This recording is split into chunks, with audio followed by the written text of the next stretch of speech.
Chapitre 147. Saint Ica parle dans la maison de Lazare. Jésus est assis dans la cour à portique qui se trouve à l'intérieur de la maison de Béthanie, la cour que j'ai vue remplie de disciples le matin de la résurrection de Jésus.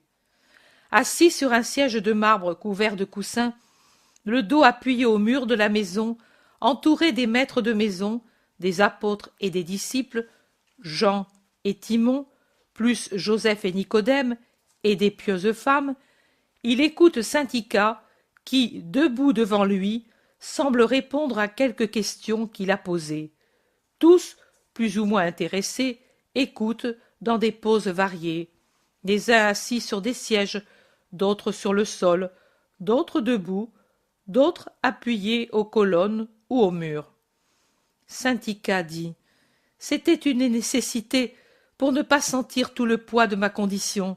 C'était ne pas être persuadé, un refus d'être persuadé de penser que j'étais seul, esclave, exilé de ma patrie, penser que ma mère et mes frères, que mon père et la si tendre et douce Ismène n'étaient pas pour toujours perdus, mais que si même le monde entier s'acharnait à nous séparer, comme Rome nous avait séparés et vendus, nous qui étions libres comme des bêtes de somme, un endroit nous aurait réunis au-delà de la vie.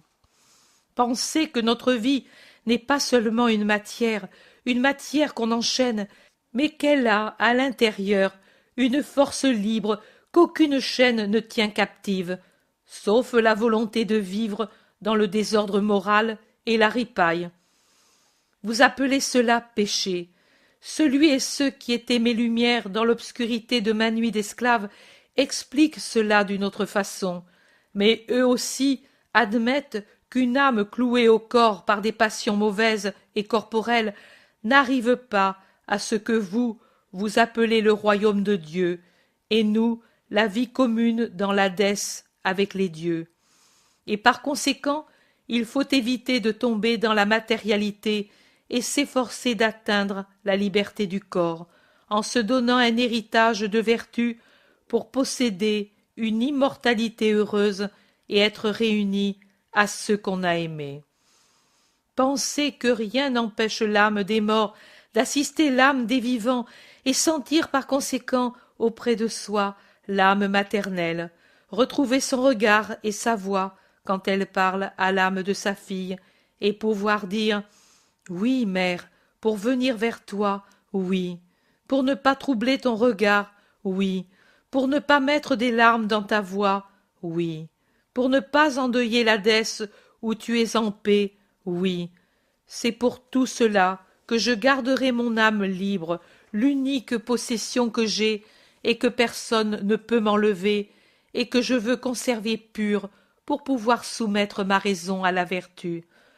Pensez ainsi, c'était liberté et joie, et c'est ainsi que je voulais penser et agir, parce que c'est une philosophie tronquée et fausse de penser et puis d'agir d'une manière qui n'est pas conforme à la pensée. Penser ainsi, c'était se reconstruire une patrie, même dans l'exil, une patrie intime dans le moi, avec ses autels, sa foi, sa croyance, ses affections. Une patrie grande, mystérieuse, pas vraiment telle, grâce à cette mystérieuse interrogation de l'âme qui sait qu'elle n'ignore pas l'au-delà, même si présentement elle connaît l'au-delà comme un marin connaît les détails de la côte au milieu de la vaste mer dans un matin brumeux, confusément, comme une ébauche, avec à peine quelques points qui se dessinent nettement, mais qui pourtant suffit, oh, suffit aux navigateurs fatigués que les tempêtes ont tourmentés, pour dire : voilà, c'est le port, c'est la paix. La patrie des âmes, le lieu d'où elles viennent, le lieu de la vie. Parce que la vie prend naissance de la mort, oh, cela je ne l'ai compris qu'à moitié, tant que je n'ai pas connu une de tes paroles. Après, ce fut comme si un rayon de soleil eût frappé le diamant de ma pensée. tout fut lumière, et j'ai compris jusqu'où étaient arrivés les maîtres grecs et comment ensuite ils s'étaient perdus, car il leur manquait une donnée, une seule pour résoudre exactement le théorème de la vie et de la mort. Cette donnée, le vrai Dieu, Seigneur et Créateur de tout ce qui existe. Puis-je le nommer avec mes lèvres païennes? Oui, je le peux, parce que c'est de lui que je viens comme tous, car lui en a mis la capacité dans l'esprit de tous les hommes, et chez les plus sages, une intelligence supérieure qui les fait paraître vraiment des demi-dieux par une puissance qui dépasse les limites de l'humanité. Oui, parce que c'est lui qui leur a fait écrire ces vérités qui déjà sont de la religion sinon divine comme la tienne, du moins morale, et capable de garder les âmes vivantes, non pas pour la durée du séjour ici, sur la terre, mais pour toujours. Depuis j'ai compris ce que veut dire « c'est par la mort que la vie prend naissance ». Celui qui l'a dit était comme quelqu'un, pas tout à fait ivre, mais bien d'une intelligence alourdie. Il a dit une parole sublime, mais ne l'a pas comprise entièrement. Moi, ô Seigneur, pardonne mon orgueil, j'ai compris mieux que lui, et depuis ce moment, j'en suis heureuse. Qu'est-ce que tu as compris? Que cette existence n'est que le principe embryonnaire de la vie, et que la vraie vie commence quand la mort nous enfante, à l'Hadès comme païenne, à la vie éternelle comme croyante en toi. Ai-je mal parlé? Tu as bien parlé, femme, approuve Jésus. Nicodème interrompt. Mais comment as-tu pu être informé des paroles du Maître? Celui qui a faim cherche la nourriture, Seigneur. Moi je cherchais ma nourriture. Lectrice, grâce à ma culture, à ma belle voix, à ma prononciation, je pouvais lire beaucoup dans les bibliothèques de mes maîtres, mais je n'étais pas encore rassasiée. Je sentais qu'il y avait autre chose au-delà des murs historiés de la science humaine, et, comme prisonnière dans une prison d'or, je battais les murs, je forçais les portes pour sortir, pour trouver. Quand je suis venue en Palestine avec le dernier maître, je craignais de tomber dans les ténèbres. Au contraire, j'allais vers la lumière. Les paroles des serviteurs de Césarée étaient comme autant de coups de pique qui effritaient les murs en ouvrant des fissures de plus en plus grandes par où pénétrait ta parole. Et moi je les recueillais, ces paroles et ces connaissances, et comme un enfant enfile des perles, je les alignais, je m'en faisais un ornement, j'en tirais de la force afin d'être toujours plus purifié pour recevoir la vérité. Je me rendis compte qu'en me purifiant j'aurais trouvé, et dès la terre, je voulus être pur, même au prix de ma vie, pour la rencontre avec la vérité, avec la sagesse, avec la divinité. Seigneur, je dis des paroles folles.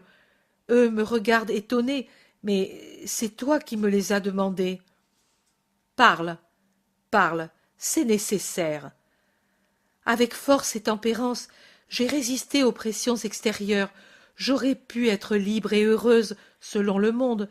Il m'aurait suffi de le vouloir. Mais je n'ai pas voulu troquer la sagesse contre le plaisir, car sans la sagesse, il ne sert à rien d'avoir les autres vertus. Lui, le philosophe l'a dit, la justice, la tempérance et la force, si elles n'ont pas pour compagne la sagesse, c'est comme un décor peint, une vraie vertu d'esclave sans rien de solide ni réel. Moi, je voulais avoir des choses réelles. Le maître, imbécile, parlait de toi en ma présence. Alors, ce fut comme si les murs devenaient un voile. Il suffisait de vouloir pour déchirer le voile et s'unir à la vérité. Je l'ai fait. L'Iscariote dit « Tu ne savais pas que tu nous aurais trouvés. » Je savais croire que le Dieu récompense la vertu. Moi, je ne voulais pas l'or, ni les honneurs, ni la liberté physique, pas même cette dernière, mais je voulais la vérité. C'était elle que je demandais à Dieu, ou bien de mourir. Je voulais que me fût épargné l'avilissement de devenir un objet, et davantage encore de consentir à l'être. Je renonçai à tout ce qui est corporel, en te cherchant, ô Seigneur, car les recherches, quand elles passent par les sens, sont toujours imparfaites. Et tu l'as vu quand, pour t'avoir vu, je me suis enfui, trompé par mes yeux. Alors je me suis abandonné à Dieu, qui est au-dessus de nous et en nous, et qui informe l'âme de lui. Et je t'ai trouvé, parce que mon âme m'a conduit à toi. La tienne est une âme païenne. Mais l'âme a toujours du divin en elle, surtout quand, par l'effort, elle s'est préservée de l'erreur, et tend, par conséquence, aux choses de sa propre nature. Tu te compares à Dieu, toi? Non. Et alors pourquoi dis-tu cela? Comment? C'est toi, disciple du Maître, qui me le demande? À moi, grec, et libre depuis peu? Quand il parle, tu n'entends pas? Ou bien en toi le ferment du corps est-il tel qu'il te rend sourd? Lui, ne dit-il pas toujours que nous sommes des enfants de Dieu? Nous sommes donc des dieux, si nous sommes des enfants du Père qui est le sien et le nôtre, dont il parle toujours. Tu pourrais me reprocher de n'être pas humble, mais non pas d'être incrédule et inattentive. Judas réplique. De sorte que tu te crois plus que moi? Crois-tu avoir tout appris dans les livres de ta Grèce? Non, ni l'un ni l'autre, mais les livres des sages, d'où qu'ils soient, m'ont donné le minimum pour me conduire. Je ne doute pas qu'un Israélite soit plus que moi, mais je suis heureuse dans mon sort qui me vient de Dieu. Que puis-je désirer de plus? J'ai tout trouvé en trouvant le Maître, et je pense que cela a été ma destinée, car réellement je vois que veille sur moi une puissance qui m'a marqué un grand destin que je n'ai fait que seconder, parce que je me rendais compte qu'il était bon. Bon, tu as été esclave, et de maître cruel. Si le dernier t'avait reprise, par exemple, comment aurais-tu secondé le destin, toi si sage? Tu t'appelles Judas, n'est-ce pas? Oui, eh bien. Eh bien, rien. Je veux me souvenir de ton nom en plus de ton ironie. Prends garde que l'ironie est imprudente, même chez ceux qui sont vertueux. Comment aurais-je secondé le destin? Je me serais peut-être tué, car réellement, en certains cas, il vaut mieux mourir que vivre, bien que le philosophe dise qu'il n'est pas bien et qu'il est impie de se procurer ce bien par soi-même, car seuls les dieux ont le droit de nous appeler à eux. Et c'est cette attente d'un signe des dieux pour le faire qui m'a toujours empêché de le faire dans les chaînes de mon triste sort. Mais alors, si j'avais été reprise par ce maître immonde, j'y aurais vu le signe suprême et j'aurais préféré la mort à la vie. J'ai une dignité, moi aussi, homme. Judas demande. Et s'il te reprenait maintenant, tu serais toujours dans les mêmes dispositions? Maintenant, je ne me tuerai plus. Maintenant, je sais que les violences contre la chair ne blessent pas l'esprit qui ne consent pas. Maintenant, je résisterai jusqu'à être brisé par la force, jusqu'à être tué par la violence, car cela aussi, je le prendrai pour un signe de Dieu qui m'aurait appelé à lui par cette violence. Et maintenant je mourrai tranquille, sachant que ce ne serait que pour perdre ce qui est périssable. Lazare dit, tu as bien répondu, femme. Et Nicodème approuve lui aussi. Le suicide n'est jamais permis, dit l'Iscariote. Jésus dit doucement, nombreuses sont les choses interdites, et on ne respecte pas l'interdiction. Mais toi, saint Icare, tu dois penser que Dieu, comme il t'a toujours guidé, t'aurait préservé même de la violence sur toi-même.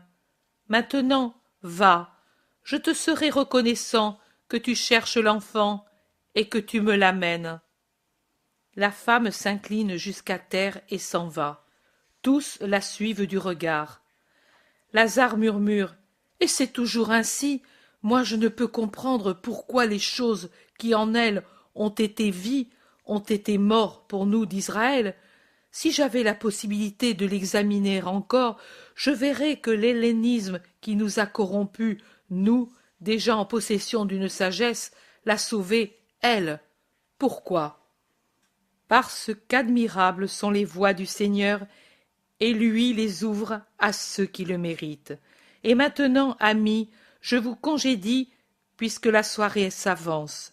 Il me plaît que vous tous ayez entendu parler la grecque, en constatant comment Dieu se révèle au meilleur. Tirez-en la conclusion que l'exclusion de toute personne qui n'appartient pas à Israël des troupes de Dieu est haineuse et dangereuse. Prenez-la comme règle pour l'avenir. Ne bougonne pas, Judas de Simon. Et toi, Joseph, n'aie pas de scrupules déplacés. Vous n'êtes contaminé en rien. Personne d'entre vous pour avoir approché une grecque. Faites en sorte de ne pas approcher le démon et de ne pas lui donner l'hospitalité. Adieu, Joseph. Adieu, Nicodème. Pourrais-je vous voir encore pendant que je suis ici? Voici Margiam. Viens, mon enfant. Salue les chefs du Sanhédrin. Que vas-tu leur dire? Margiam répond. La paix soit avec vous, et je dis encore, à l'heure de l'encens, priez pour moi. Tu n'en as pas besoin, petit.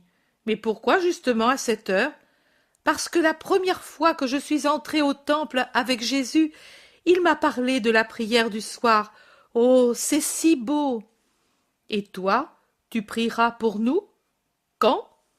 Je prierai matin et soir pour que Dieu vous préserve du péché pendant le jour et pendant la nuit. Et que diras-tu, petit? Je dirai, Seigneur Très-Haut, fais de Joseph et de Nicodème des vrais amis de Jésus. Et cela suffira, car celui qui est un véritable ami ne cause pas de douleur à l'ami, et celui qui ne cause pas de douleur à Jésus est certain de posséder le ciel. Que Dieu te conserve ainsi, mon enfant, disent les deux membres du Sanhédrin. Puis, ils saluent le maître, puis la Vierge et Lazare en particulier, tous les autres ensemble, et ils s'en vont. Chapitre 148. La mission des 4 apôtres en Judée. Jésus revient avec les apôtres d'une tournée apostolique dans les environs de Béthanie. La tournée a dû être brève, car ils n'ont même pas les sacs pour les provisions. Ils parlent entre eux. Ils disent « Il a eu une bonne idée, Salomon, le passeur, n'est-ce pas, maître ?» « Oui, une bonne idée. » Naturellement, l'Iscariote n'est pas de l'avis des autres. « Moi, je ne vois pas grand-chose de bon en cela. Il a donné ce qui, à lui, disciple, ne servait plus. Il n'y a pas de quoi le vanter. » « Une maison est toujours utile, » dit avec sérieux le zélote. « Si elle était comme la tienne. Mais qu'est-ce que c'est? Une bicoque malsaine. » « C'est tout ce qu'a Salomon, » réplique le zélote. Pierre ajoute. « Et comme lui y a vieilli, sans infirmité, nous pourrons y séjourner, nous de temps à autre. Qu'est-ce que tu veux? Toutes les maisons comme celle de Lazare? Moi, je ne veux rien. Je ne vois pas la nécessité de ce cadeau.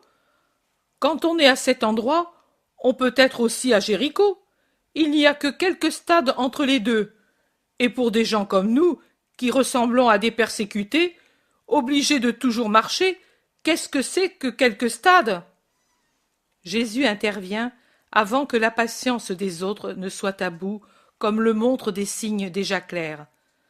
Salomon, proportionnellement à ce qu'il possède, a donné plus que tous, car il a tout donné. Il l'a donné par amour.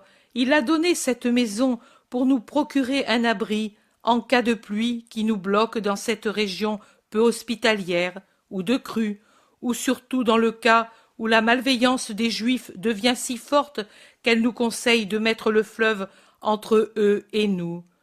ceci dit pour le don. Qu'un disciple humble et peu cultivé, mais si fidèle et si plein de bonne volonté, ait su arriver à cette générosité qui manifeste en lui la volonté évidente d'être pour toujours mon disciple, cela me procure une grande joie. En vérité, je vois que de nombreux disciples, avec le peu d'instruction qu'ils ont reçu de moi, vous ont surpassé, vous qui avez tant reçu.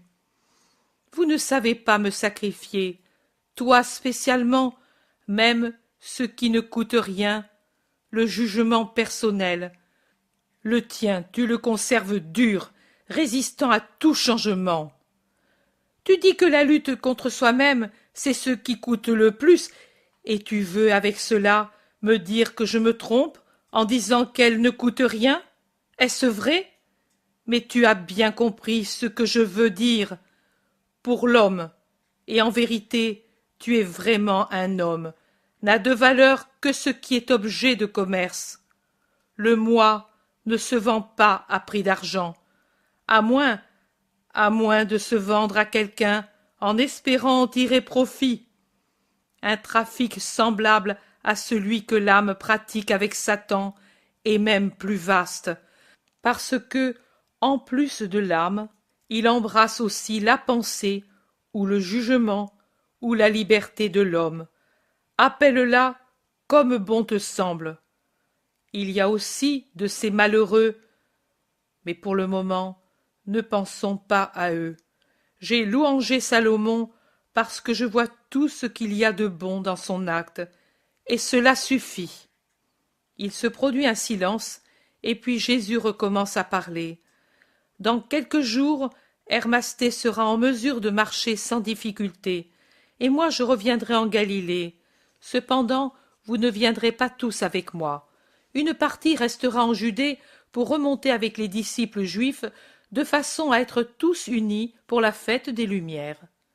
Si longtemps? Hélas! À qui jamais cela reviendra-t-il? Disent entre eux les apôtres. Jésus entend la discussion et répond. Cela reviendra à Judas de Simon, à Thomas, à Barthélemy et à Philippe. Mais je n'ai pas dit de rester en Judée jusqu'à la fête des Lumières. Je veux, au contraire, que vous rassembliez ou avisiez les disciples d'être ici pour la fête des Lumières.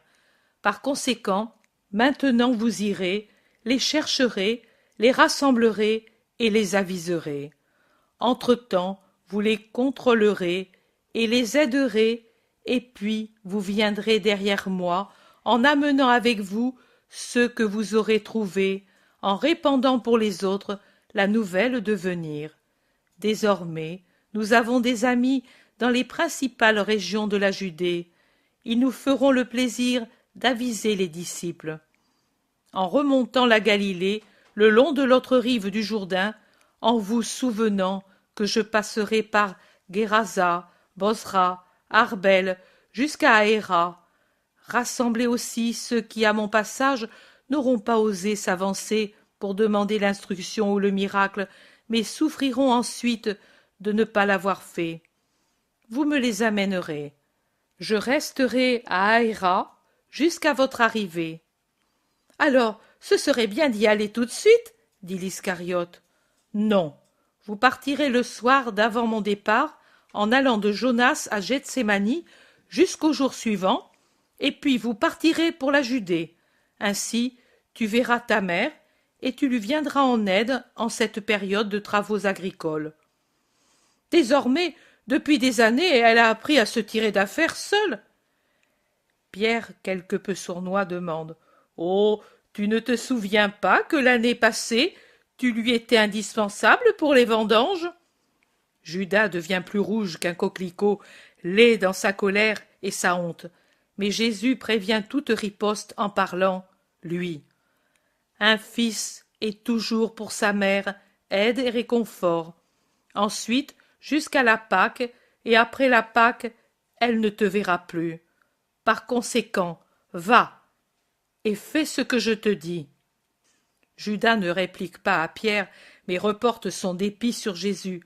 Maître, sais-tu ce que je dois te dire?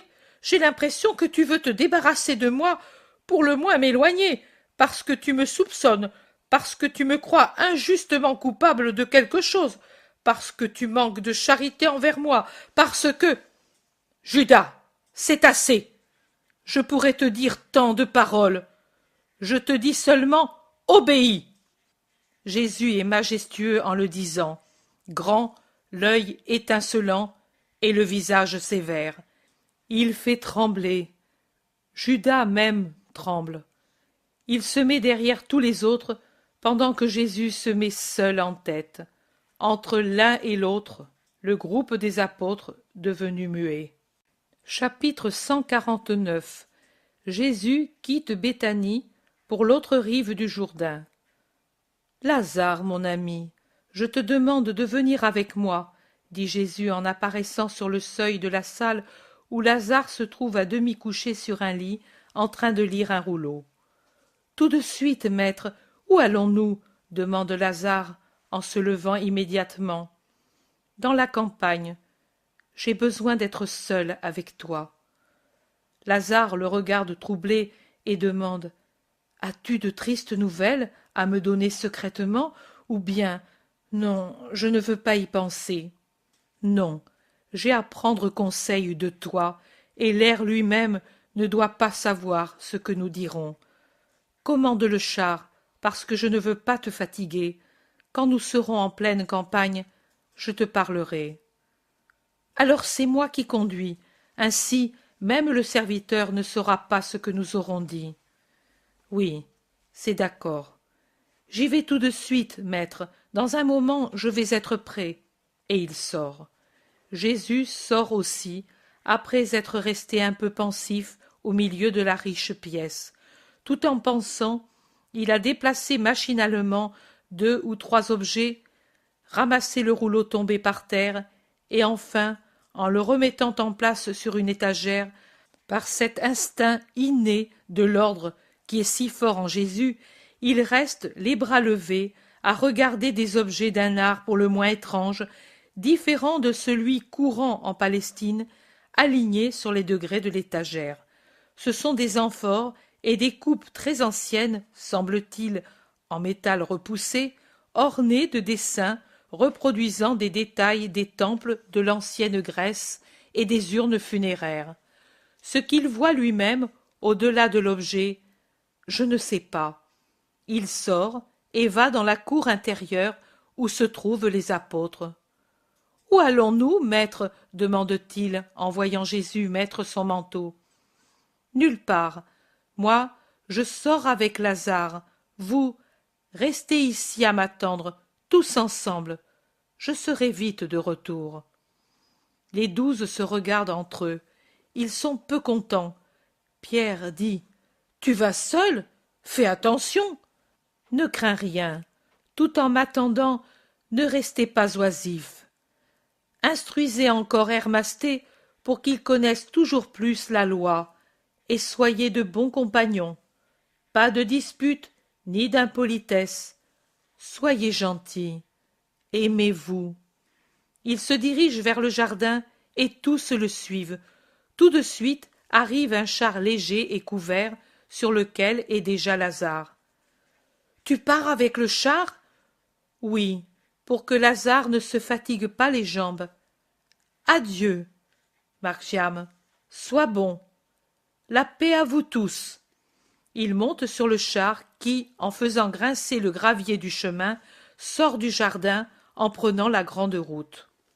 « Tu vas à la belle eau, maître ?» lui crie par derrière Thomas. « Non, je vous dis encore une fois, soyez bon. » Le cheval part rapidement au trot. La route, qui va de Béthanie à Jéricho, passe à travers la campagne qui se dépouille, et on remarque la mort de la nature à mesure que l'on descend vers la plaine. Jésus réfléchit. Lazare se tait, occupé seulement à la conduite du cheval.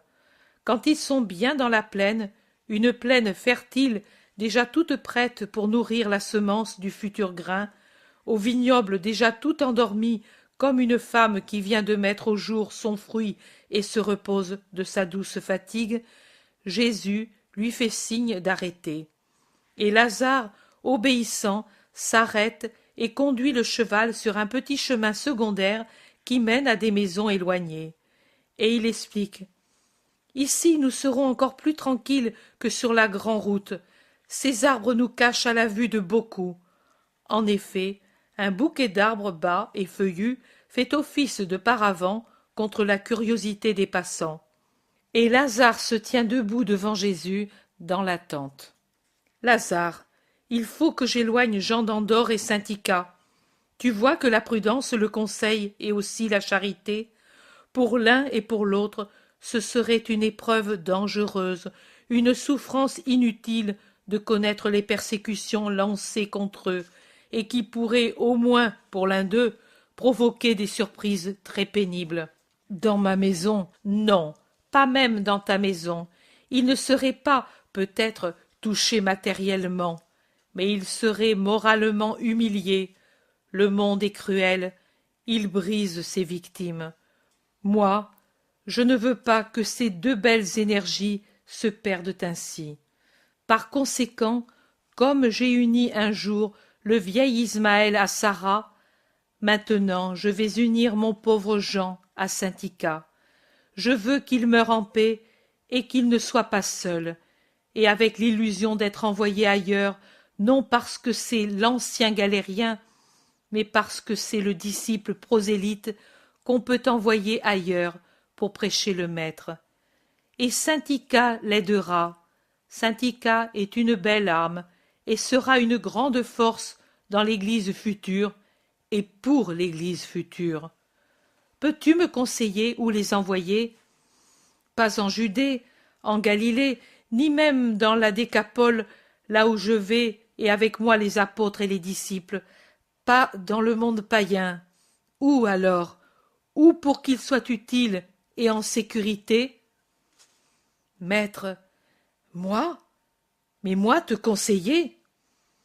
Non, non, parle, tu m'aimes bien, tu ne trahis pas, tu aimes ceux que j'aime, tu n'as pas de pensée étroite comme d'autres. Moi, oui, je te conseillerais de les envoyer là où j'ai des amis, à Chypre ou en Syrie. Choisis. À Chypre, j'ai des personnes sûres. Et en Syrie, j'ai encore là-bas une petite maison dirigée par un intendant fidèle plus qu'une brebis. Notre Philippe, pour moi, il fera tout ce que je dis. Et si tu me le permets, eux qu'Israël persécute et qui te sont chers pourront se dire mes hôtes dès maintenant en sécurité dans la maison. Oh, ce n'est pas un palais, c'est une maison où Philippe habite seul avec un petit-fils qui s'occupe des jardins d'Antigonio, des jardins que ma mère aimait. Nous les avons gardés en souvenir d'elle. Elle y avait apporté des plantes de ses jardins de Judée, c'étaient des essences rares. Maman, avec elle, que de bien elle faisait aux pauvres. C'était son fief secret. Ma mère, maître, j'irai vite lui dire: réjouis-toi, bonne mère, le Sauveur est sur la terre. Elle t'attendait. Il y a 2 traces de pleurs sur le visage souffrant de Lazare.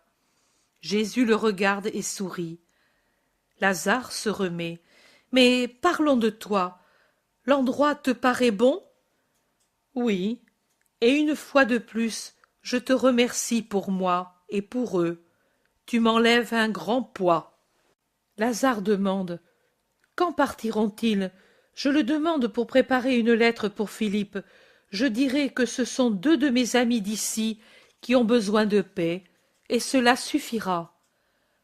Oui, cela suffira. Cependant, je t'en prie, que l'air lui-même ne sache pas tout cela. Tu le vois, je suis espionné. Je le vois, je n'en parlerai même pas à mes sœurs. Mais comment feras-tu pour les conduire là? Tu as les apôtres avec toi. Maintenant, je vais remonter jusqu'à Aéra sans Judas de Simon, Thomas, Philippe et Barthélemy.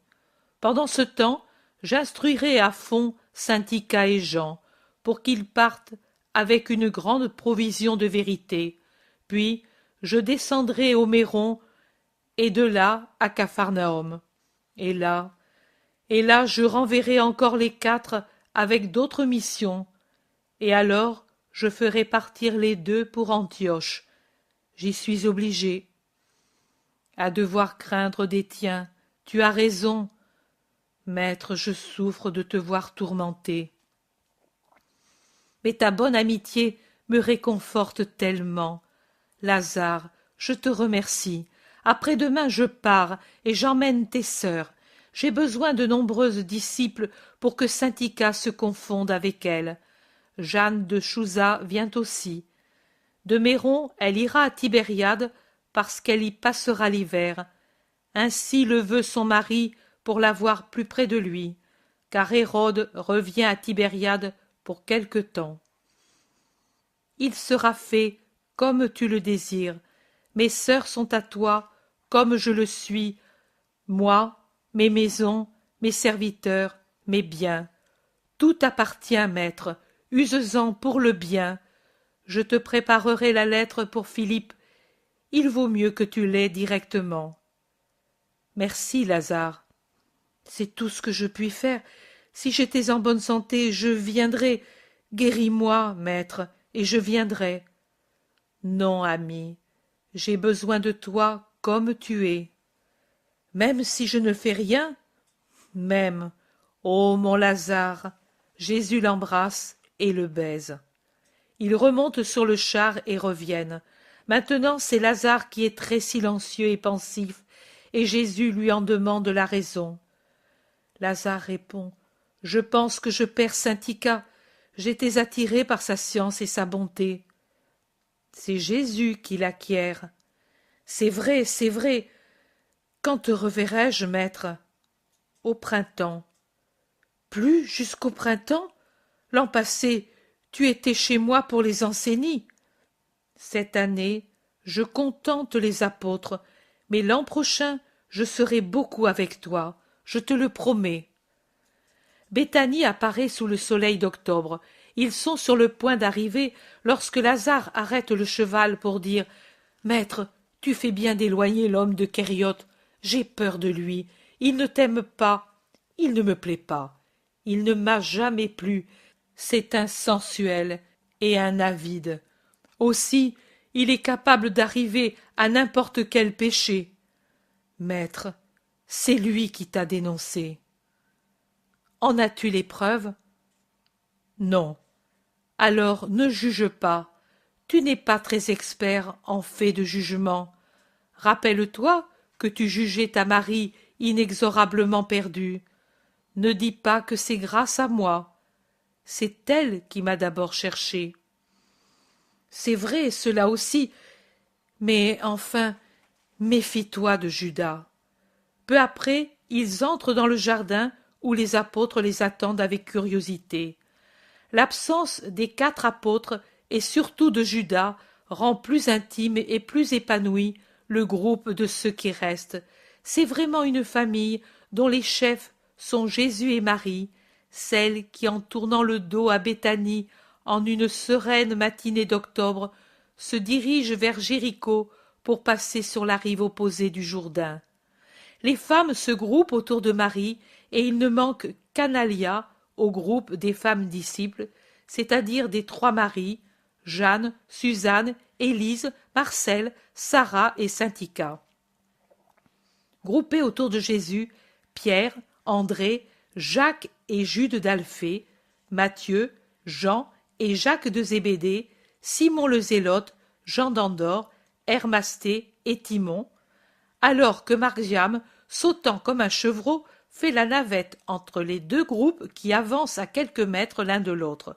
Chargés de sacs pesants, ils vont, joyeux sur la route doucement ensoleillée, dans le repos solennel de la campagne.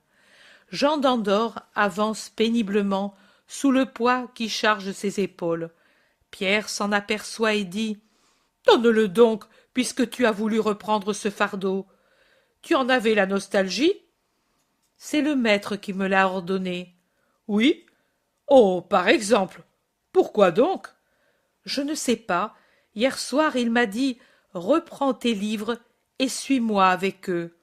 Oh, très bien, mais si lui l'a dit, c'est certainement une bonne chose. Peut-être est-ce pour cette femme. Que de choses elle sait, hein? Les sais-tu, toi aussi? À peu près autant qu'elle. Elle est très instruite. Mais tu ne peux pas continuer à nous suivre avec ce fardeau, hein? Oh, je ne crois pas, mais je ne sais pas. Mais je peux encore le porter. Non, mon ami, je tiens à ce que tu ne sois pas malade. Tu n'es pas bien, le sais-tu? Je le sais, je me sens mourir. Ne fais pas de blagues, laisse-nous au moins arriver à Capharnaüm. On est si bien maintenant que nous sommes entre nous, sans ce... Maudite langue, j'ai encore manqué à la promesse faite au maître. Maître, maître. Que veux-tu, Simon? J'ai dit du mal de Judas, et je t'avais promis que je ne l'aurais plus fait. Pardonne-moi. Oui, essaie de ne plus le faire. J'ai encore 489 fois à avoir ton pardon. André, étonné, demande « Mais que dis-tu, frère ?» Et Pierre, avec un éclair de malice sur son bon visage, avec le cou de travers sous le poids du sac de Jean d'Andorre, « Et tu ne te souviens pas que lui a dit de pardonner 70 fois 7? Par conséquent, j'ai encore à recevoir 489 pardons. Je tiendrai soigneusement les comptes. » Tout le monde rit. Jésus même est obligé de sourire. Mais il répond « Tu ferais mieux de tenir les comptes de toutes les fois que tu sais être bon, ô grand enfant que tu es. » Pierre va près de lui, et de son bras droit, il entoure la taille de Jésus en disant « Mon maître chéri, comme je suis heureux d'être avec toi sans... » Allons, tu es content, toi aussi, et tu comprends ce que je veux dire. Nous sommes entre nous. Il y a ta mère, il y a l'enfant. On va vers Capharnaüm. La saison est belle. 5 raisons d'être heureux. Oh, c'est vraiment beau de venir avec toi. Où nous arrêtons-nous ce soir? À Jéricho. L'an dernier, nous y avons vu la femme voilée, mais qui sait ce qu'elle est devenue? Je serais curieux de le savoir. Et nous avons trouvé celui des vignes. L'éclat de rire de Pierre est contagieux, tant il est bruyant. Tout le monde rit en pensant de nouveau à la scène de la rencontre avec Judas de Kériote. « Mais tu es incorrigible, Simon, » lui reproche Jésus. « Je n'ai rien dit, maître, mais je n'ai pu m'empêcher de rire en pensant à la tête qu'il a faite quand il nous a trouvés là, dans ses vignes. » Pierre rit de si bon cœur qu'il doit s'arrêter pendant que les autres continuent, riant malgré eux. Pierre est rejoint par les femmes. Marie lui demande doucement « Qu'est-ce que tu as, Simon ?»« Ah, je ne peux pas le dire, car je manquerai une autre fois à la charité. Mais voilà, mère, dis-moi un peu, toi qui es sage, si je fais une insinuation, ou pis encore une calomnie, je pêche naturellement. Mais si je ris d'une chose connue de tous, d'un fait que tous connaissent, d'un fait qui fait rire, comme par exemple de rappeler la surprise d'un menteur, son embarras, ses excuses, et se remettre à rire, comme alors nous avons ri, est-ce encore mal? C'est une imperfection pour la charité. Ce n'est pas un péché comme la médisance et la calomnie, et même comme l'insinuation. Mais c'est toujours un manquement à la charité. C'est comme un fil enlevé dans un tissu. Ce n'est pas une vraie déchirure, ce n'est pas non plus une étoffe usée, mais c'est toujours une chose qui atteint l'intégrité de l'étoffe et sa beauté, quelque chose qui prépare des déchirures et des trous. Ne crois-tu pas? Pierre se frotte le front et dit un peu mortifié « Oui, je n'y avais jamais pensé. » Pense-y maintenant, et ne le fais plus. Il y a des éclats de rire qui blessent la charité plus que des gifles. Quelqu'un a-t-il péché? L'avons-nous pris à mentir ou à commettre une autre faute? Eh bien, pourquoi le rappeler et y faire penser les autres? Jetons un voile sur les fautes d'un frère en pensant toujours « Si j'étais le coupable, est-ce que j'aimerais qu'un autre rappelle cette faute ou y fasse penser ?» Il y a des choses qui font rougir intérieurement, Simon, qui font tant souffrir. Ne secoue pas la tête, je sais ce que tu veux dire. Mais les coupables aussi en souffrent, crois-le. Pars toujours de cette pensée. Aimerais-je cela pour moi? Tu verras que tu ne pécheras jamais plus contre la charité, et tu auras toujours une si grande paix en toi. Regarde là, Margiam, avec quelle joie il saute et il chante. C'est parce que lui n'a aucune pensée dans le cœur. Lui n'a pas à penser à des itinéraires, à des dépenses, à des paroles à dire. Lui sait que d'autres pensent à tout cela pour lui. Toi aussi, agis de même. Abandonne tout à Dieu, même le jugement sur les personnes. Tant que tu peux être comme un enfant que le bon Dieu conduit, pourquoi vouloir te charger du poids de décider et de juger? Le moment viendra où tu devras être juge et arbitre, et alors tu diras « Oh, comme c'était plus facile alors, moins dangereux !» Et tu te traiteras de sot pour avoir voulu te charger avant le temps de tant de responsabilités. Juger, quelle chose difficile! Tu as entendu ce qu'a dit saint Ika il y a quelques jours? Ce que l'on recherche par les sens est toujours imparfait. Elle a très bien parlé. Bien des fois, nous jugeons d'après les réactions de nos sens avec une très grande imperfection. Par conséquent, ne juge pas. Pierre dit « Oui, Marie, à toi je le promets vraiment, mais toutes les belles choses que sait saint Ika, je ne les connais pas. » Saint Ika répond « Et tu t'en affliges, homme? Ne sais-tu pas que moi, je veux m'en débarrasser pour prendre seulement ce que tu sais? » Vraiment? Pourquoi? Parce qu'avec la science, tu peux te conduire sur la terre, mais c'est avec la sagesse que tu conquiers le ciel. J'ai la science, tu as la sagesse. Pierre réplique « Mais avec ta science, tu as su venir à Jésus. C'est donc une bonne chose. » Mêlé à tant d'erreurs dont je voudrais me dépouiller pour me revêtir de la seule sagesse. Loin de moi les vêtements parés et inutiles, que mon vêtement soit le vêtement sévère et sans apparence extérieure de la sagesse qui revêt d'un vêtement impérissable non ce qui est corruptible, mais ce qui est immortel. La lumière de la science tremble et vacille, la lumière de la sagesse resplendit uniforme et invariablement constante, comme le divin qui l'engendre. Jésus a ralenti son pas pour entendre. Il se retourne et dit à la grecque « Tu ne dois pas aspirer à te dépouiller de tout ce que tu sais, mais tu dois choisir dans ce que tu connais ce qui est un atome de l'intelligence éternelle, conquis par des esprits d'une valeur indéniable. » Saint Ika demande « Ces esprits ont donc réalisé en eux-mêmes le mythe du feu dérobé aux dieux? » Oui, femme, mais ici, ils ne l'ont pas dérobé, mais ils ont su le recueillir quand la divinité les effleurait de ses feux, en les caressant comme des exemples répandus dans une humanité déchue, de ce qu'est l'homme, être doué de raison. Maître, tu devrais m'indiquer ce que je dois garder et ce que je dois laisser.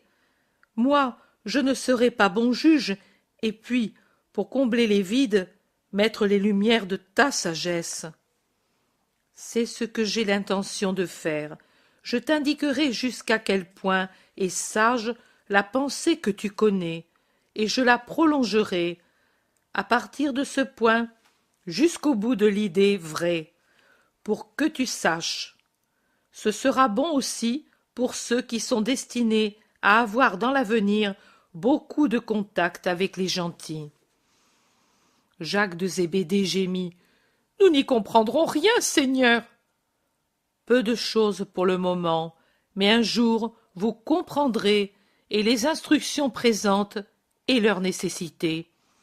Et toi, saint Ika, expose-moi les points qui sont pour toi les plus obscurs. Pendant les haltes, je te les éclaircirai.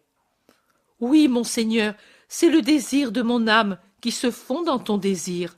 Moi, disciple de la vérité, et toi, le maître, le rêve de toute ma vie, la possession de la vérité. Chapitre 150. Le marchand d'au-delà de l'Euphrate.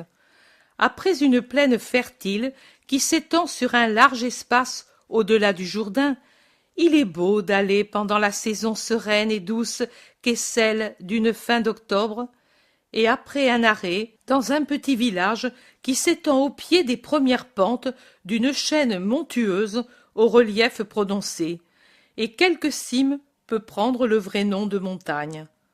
Jésus se met de nouveau en marche en se joignant à une longue caravane comptant de nombreux quadrupèdes et des hommes bien armés auxquels il a parlé pendant que ceux-ci faisaient boire leurs bêtes au bassin de la place. Ce sont des hommes la plupart de grande taille et très bruns, déjà d'aspect asiatique. Sur un mulet très puissant se trouve le chef de la caravane, armé jusqu'aux dents et avec des armes accrochées à la selle. Cependant, il a été très respectueux avec Jésus. Les apôtres demandent à Jésus « Qui est-ce » ? Un riche marchand d'au-delà de l'Euphrate. Je lui ai demandé où il allait et il a été poli. Il passe par les villes où je compte aller. C'est une providence sur ces montagnes, alors que nous avons des femmes avec nous. Tu crains quelque chose ? En fait de vol, rien, puisque nous n'avons rien. Mais il suffirait de la peur pour les femmes. Une poignée de voleurs n'attaque jamais une caravane aussi forte, et cela pourra nous être utile pour connaître les meilleurs passages et franchir les plus difficiles. Il m'a demandé « Es-tu le Messie ?» Et en ayant eu confirmation, il a dit « J'étais dans la cour des païens il y a quelques jours, et je t'ai plutôt entendu que vu. Parce que je suis petit. C'est bien, je te protégerai, et toi tu me protégeras. J'ai un chargement de grande valeur. » Il est prosélyte ? Je ne crois pas, mais peut-être provient-il encore de notre peuple. La caravane avance lentement, comme si on ne voulait pas épuiser les forces des quadrupèdes en les faisant trop marcher. Il est donc facile de la suivre au pas, et même souvent il faut s'arrêter parce que les conducteurs font passer les animaux chargés un par un en les tenant par la bride dans les passages difficiles. Bien que ce soit la montagne proprement dite, la région est très fertile et bien cultivée. Peut-être les monts de plus en plus hauts, qui sont au nord-est, protègent-ils des courants froids du nord, nuisibles de l'est, et cela favorise les cultures. La caravane côtoie un torrent qui va certainement se jeter dans le Jourdain, aux eaux abondantes qui descendent de je ne sais quelle cime. La vue est belle, toujours plus belle à mesure que l'on monte, se développant à l'ouest vers la plaine du Jourdain. Au-delà, ce sont les gracieux aspects des collines et des montagnes de la Judée du Nord, alors qu'à l'Orient et au Nord, c'est un continuel changement de panorama, les uns s'ouvrant sur de vastes lointains, les autres offrant au regard un enchevêtrement de mamelons et de cimes verdoyantes ou rocheuses qui semblent fermer la route comme le mur inattendu d'un labyrinthe. Le soleil va descendre derrière les monts de la Judée, rougissant vivement le ciel et les côtes, lorsque le riche marchand, qui s'est arrêté en laissant passer la caravane, interpelle Jésus. « Il faut arriver au pays avant la nuit, mais beaucoup de ceux qui sont avec toi paraissent fatigués. C'est une dure étape. Fais-les monter sur les mulets de l'escorte. Ce sont des animaux tranquilles. Ils auront toute la nuit pour se reposer, et ce n'est pas fatigant de porter une femme. » Jésus accepte, et l'homme commande la halte pour faire monter les femmes sur les animaux. Jésus fait monter aussi Jean d'Andorre. Ceux qui vont à pied, y compris Jésus, prennent les rênes pour rendre la marche plus sûre pour les femmes. Marc Jam veut faire l'homme, et bien qu'il tombe de fatigue, il ne veut absolument pas monter en selle avec personne, mais au contraire, il prend les rênes du mulet de Marie très sainte qui se trouve ainsi entre Jésus et l'enfant, et ce dernier chemine bravement. Le marchand est resté près de Jésus, et il dit à Marie, « Tu vois, femme, ce pays, c'est Ramoth, nous nous y arrêterons. Je suis connu de l'hôtelier parce que je fais cette route 2 fois par an, alors que pendant les 2 autres, je fais la côte pour vendre et acheter. C'est ma vie, dure vie, mais j'ai 12 enfants et qui sont petits. Je me suis mariée tard, j'ai quitté le dernier qui avait 9 jours, et maintenant je le retrouverai avec ses premières dents. » Une belle famille, commente Marie, et elle termine. Que le ciel te la conserve. Je ne me plains pas de son aide, bien que je la mérite bien peu. Jésus lui demande, tu es au moins prosélyte? Je devrais l'être, mes ancêtres étaient de vrais Israélites, puis nous nous sommes acclimatés là. Il n'y a qu'un air dans lequel l'âme s'acclimate, celui du ciel.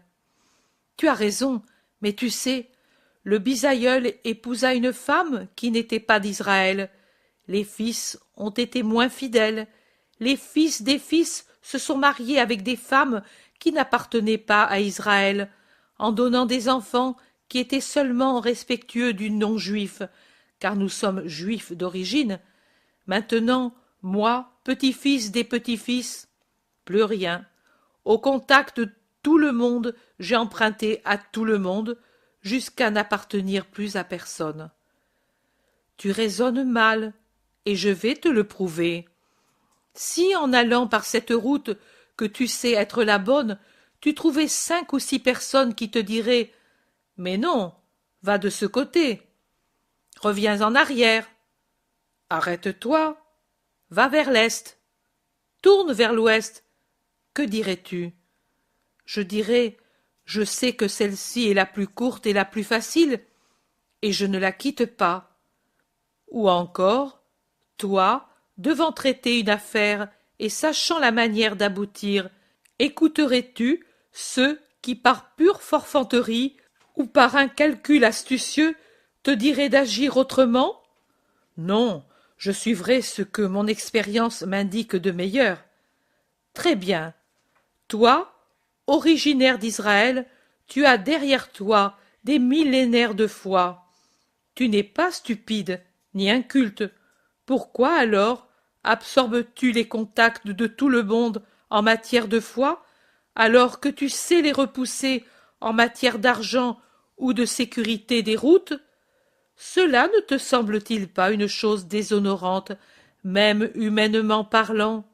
Faire passer Dieu après l'argent et le chemin. Je ne fais pas passer Dieu après, mais je l'ai perdu de vue. Car tu prends pour des dieux le commerce, l'argent, la vie, mais c'est encore Dieu qui te permet de les avoir, ces choses. Pourquoi alors es-tu entré au temple?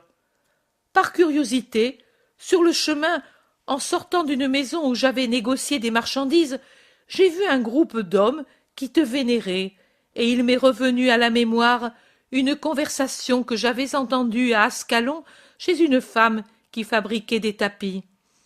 J'ai demandé qui tu étais, parce que j'avais soupçonné que tu étais celui dont la femme m'avait parlé, et l'ayant appris, je suis venu derrière toi.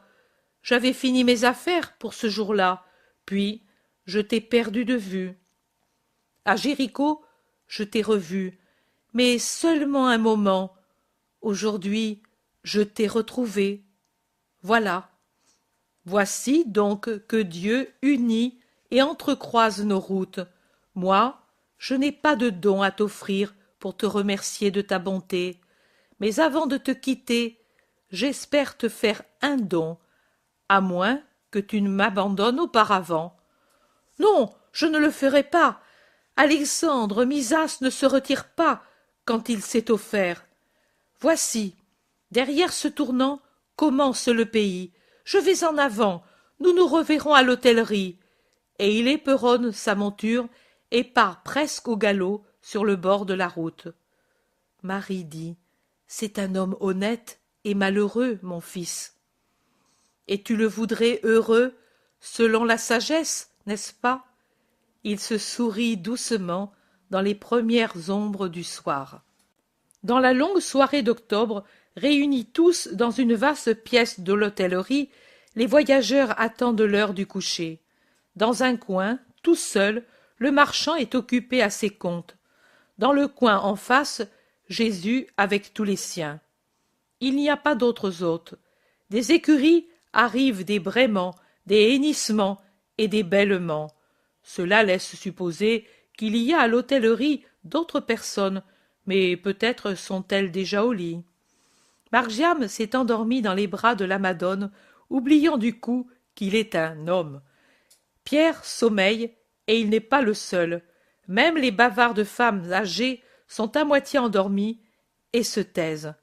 Sont bien éveillés Jésus, Marie, les sœurs de Lazare, saint Icca, Simon le Zélote, Jean et Jude. Saint Icca est en train de fouiller dans le sac de Jean d'Andorre comme pour y chercher quelque chose, mais ensuite elle préfère venir près des autres et écouter Jude d'Alphée qui parle des conséquences de l'exil de Babylone et dit en finissant « Peut-être cet homme en est-il encore une conséquence. Tout exil est une ruine. » Saint Icca fait un signe involontaire de la tête, mais elle ne dit rien, et Jude d'Alphée termine. Pourtant, il est étrange que quelqu'un puisse se dépouiller de ce qui est le trésor de siècles entiers pour devenir entièrement nouveau, surtout en ces choses de religion et d'une religion telle que la nôtre. Jésus répond « Tu ne dois pas t'étonner en voyant Samarie au sein d'Israël. » Un silence. Les yeux sombres de saint Icca regardent fixement le profil serein de Jésus. Elle le regarde avec intensité, mais elle ne parle pas. Jésus sent ce regard et se tourne pour la regarder.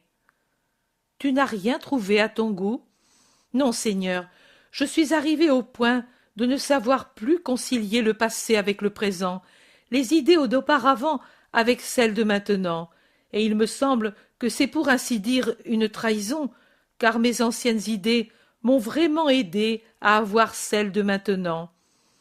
Ton apôtre parlait bien. Cependant, ma ruine est une heureuse ruine. Qu'est-ce qui est en ruine pour toi?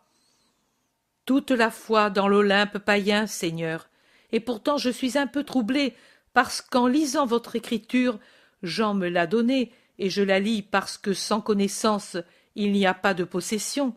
J'ai trouvé qu'il y a même dans votre histoire des commencements, dirais-je, il y a des faits qui ne sont pas très différents des nôtres. Maintenant, je voudrais savoir. Je t'ai dit, demande, et je répondrai. Est-ce que tout est erreur dans la religion des dieux? Oui, femme, il n'y a qu'un Dieu qui ne provient pas d'autre Dieu, qui n'est pas soumis aux passions ni aux besoins humains. Un Dieu unique, éternel, parfait, créateur. Moi je le crois, mais je veux pouvoir répondre non pas sous une forme qui n'admet pas la discussion, mais sous une forme qui discute pour convaincre, pour répondre aux questions que d'autres païens pourraient me poser. Moi, par moi-même, et grâce à ce Dieu bienfaisant et paternel, je me suis donné des réponses informes, mais suffisantes pour donner la paix à mon esprit. Mais j'avais la volonté d'arriver à la vérité. D'autres la chercheront avec moins d'angoisse que moi, et pourtant tous devraient désirer cette recherche. Je n'ai pas l'intention de rester inerte auprès des âmes. Ce que j'ai eu, je voudrais le donner. Pour donner, je dois savoir. Permets-moi de savoir, et je te servirai au nom de l'amour. Aujourd'hui, en route, pendant que je contemplais les montagnes, et certains aspects me ramenaient vivante à la mémoire les chaînes de l'Ellade et l'histoire de la patrie, par association d'idées se présentait à moi le mythe de Prométhée, celui de Deucalion. Vous avez, vous aussi, quelque chose de semblable dans le foudroiement de Lucifer, dans l'infusion de la vie dans l'argile et dans le déluge de Noé. Légères concomitances, mais qui sont pourtant un souvenir. Maintenant, dis-moi, comment avons-nous pu les connaître s'il n'y a pas eu de contact entre nous et vous, si vous les avez eus certainement avant nous, et nous aussi les avons eus, et s'il n'y a pas moyen de remonter à leur origine? Nous sommes dans l'ignorance maintenant pour tant de choses. Comment alors, il y a des millénaires, avons-nous eu des légendes qui rappellent vos vérités? Femme, moins que d'autres, tu devrais me le demander. Tu as lu en effet des œuvres qui pourraient par elles seules répondre à ta question. Toi, aujourd'hui, par association d'idées, tu es passé du souvenir de tes montagnes natales au souvenir des mythes natals et à leur comparaison. N'est-ce pas? Pourquoi cela? Parce que ma pensée en se réveillant s'est souvenue. Même les âmes des plus anciens qui ont donné une religion à ta terre se sont souvenus. Confusément, comme peut le faire quelqu'un qui est imparfait, séparé de la religion révélée, mais elles se sont toujours souvenues. Dans le monde, il y a beaucoup de religions. Eh bien, si nous avions ici en un tableau net toutes leurs particularités, nous verrions qu'il y a comme un fil d'or perdu dans l'abondante boue, un fil qui a des nœuds où sont renfermées des parcelles de la vérité vraie. Mais ne venons-nous pas tous d'un même cep? Tu le dis. Alors pourquoi les anciens des anciens, venant du cep originel, n'ont-ils pas su apporter avec eux la vérité? N'est-ce pas une injustice de les en avoir privés? Tu as lu la Genèse, n'est-ce pas? Qu'as-tu trouvé? Au début, un péché complexe, embrassant les trois états de l'homme, matière, pensée, esprit. Ensuite, un fratricide, puis un double homicide pour contrebalancer l'œuvre d'Enoch de garder la lumière dans les cœurs. Puis, la corruption par union sensuelle des fils de Dieu avec les filles du sang. Et malgré la purification du déluge et la réfection de la race à partir d'une semence bonne, non pas à partir de pierre comme le disent vos mythes, ni à partir du vol du feu vital par une œuvre humaine, mais par infusion du feu vital, par l'œuvre de Dieu, s'était animée la première argile modelée par Dieu à son image et à forme humaine. Voilà de nouveau le ferment de l'orgueil, l'outrage à Dieu. Nous atteignons le ciel, et la malédiction divine, qu'ils soient dispersés et ne se comprennent plus. Et le cep unique, comme l'eau qui en heurtant un rocher se divise en ruisseaux qui ne se réunissent plus, voilà qu'il se divisa, la race devint des races.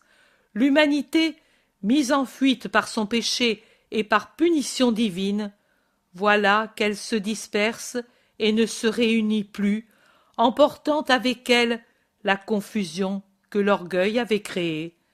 Mais les âmes se souviennent, quelque chose reste en elles toujours, et les plus vertueuses et les plus sages entrevoient une lumière, bien que faible, dans les ténèbres des mythes, la lumière de la vérité.